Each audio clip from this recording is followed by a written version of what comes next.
Hello everyone. What I've got here is a 6 1/4 inch Dunlap circular saw, probably from the 1950s.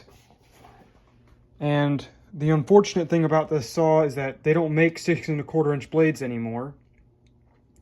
And unfortunately, a 6 1/2 inch blade will not fit.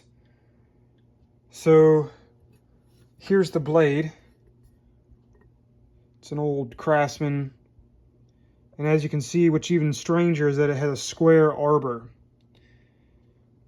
So what I was able to do, I went on Amazon and I found a 6 inch carbide tipped circular saw blade, but the arbor is 1/2 inch, so it will not fit on that saw.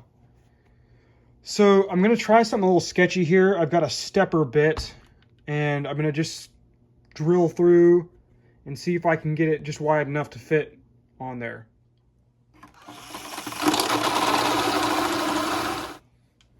I think we're through.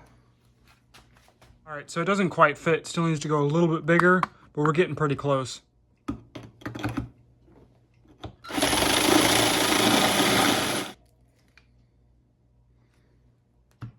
Okay. Now it's at 5/8. So we'll see if this fits. There we go. All right, so that fits on there. I think that'll work pretty well. Like I said, it's, you know, 1/4 inch smaller, so you're not getting quite as much cut, but at least I can still put a more modern blade on there. Anyway, that's all for now. Thank you for watching.